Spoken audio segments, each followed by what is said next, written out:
राम राम। कई बार हम अपने जीवन में क्या सोचते हैं कि हर वस्तु मुझे मिल जाए, लेकिन मुझे उसके लिए कर्म भी ना करना पड़े। हम इतने आलसी हो गए हैं कि उठ के अपना कोई भी काम करना नहीं चाहते। एक व्यक्ति जो एक व्यापारी था, एक नगर से दूसरे नगर को भ्रमण करता था। एक बार वो एक नगर से दूसरे नगर जा रहा था, तब पैदल ही लोग जाया करते थे, तो मार्ग में रेगिस्तान पड़ता था। अब रेगिस्तान पर चलते चलते उसके पानी की बोतल खाली हो गई। वो बड़ा परेशान हुआ कि ये रेगिस्तान कब खत्म होगा। भगवान से शिकायत करने लगा कि ये तूने ऐसी जगह क्यों बनाई जहां पानी ही नहीं होता। उसने ऊपर मुंह किया कि ऐसा कृपा कर दे कि यहाँ पानी का प्रबंध हो जाए, तो मैं इस रेगिस्तान में हरियाली फैला दूंगा। आप विश्वास नहीं करेंगे मेरे भाई बहन, जब उसने मुंह नीचे किया, उसके सामने कुआं था जो पानी से लबालब भरा हुआ था। उसने कहा ये कैसे हो गया। फिर उसने कहा पानी तो लबालब है, लेकिन निकालूं कैसे। जब उसने मुंह नीचे किया तो एक बाल्टी और एक रस्सी वहां पड़ी थी। उसने पहले जी भर के पानी पिया, अपनी बोतल भर ली। फिर कहते तुम तो कह रहे हो कि मैं ये कार्य करूं, मैंने तो कहा था कि मैं हरियाली कर दूंगा, लेकिन इस पानी को आगे ले जाऊं कैसे। एक बाल्टी से मैं कितना सींच सकता हूं। उसने नजर नीचे की तो एक ऊंट खड़ा था, जिसके दोनों तरफ बड़े बड़े ड्रम लटके हुए थे कि तुम मेहनत करो, इस बाल्टी से ड्रम में पानी डालो और हरियाली करो। जब सारा प्रबंध हो गया तो वो व्यक्ति वहां से भाग खड़ा हुआ। उसने कहा ये भगवान तो मेरे पीछे ही पड़ गया। मैंने एक बार बोल दिया पानी पीने के लिए कि मैं हरियाली कर दूंगा। मैं हरियाली कहां से कर सकता हूं, पूरे रेगिस्तान में कहां से जल दे दूंगा। तो आजकल हमारी और आपकी यही आदत है मेरे भाई बहन, कि हम आलसी हो गए हैं, अपना काम निकालना जानते हैं। एक और व्यापारी की छोटी सी कथा मुझे याद आती है। वो बहुत मेहनत करते थे, पूरा दिन मेहनत करके शाम को जब घर आते, उनका बेटा बड़ा हो गया था। बेटे को बोलते कि बेटा तू अब बड़ा हो गया है, कोई काम क्यों नहीं करता। बेटा कहता आप इतना कमा रहे हो, मुझे काम करने की क्या आवश्यकता है।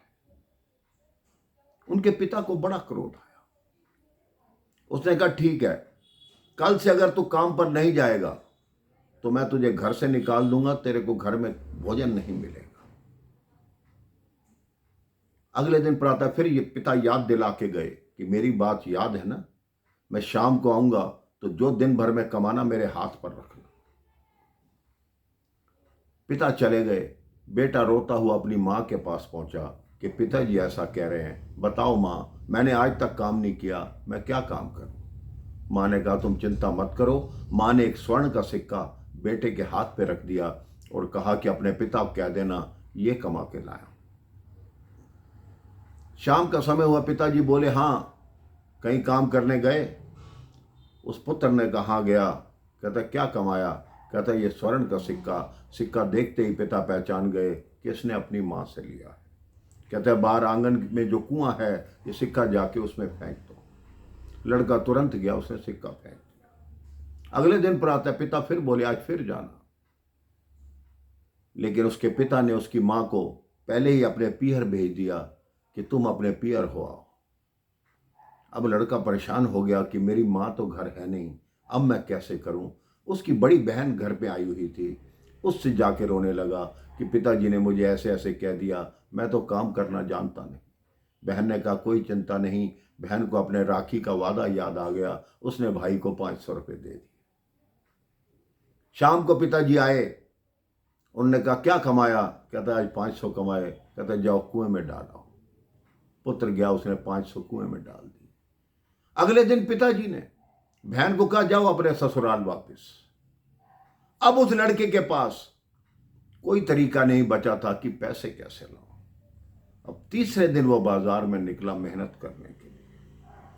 मेहनत करने गया, उसे कोई काम करना आता नहीं था। एक लाला की दुकान पे पहुंचा, उसने कहा ठीक है, वो सामने ट्रक खड़ा है, उसमें से बोरियां उतारो और मेरे गोदाम में रखो, शाम को तुम्हें 100 रुपये मिल जाएंगे।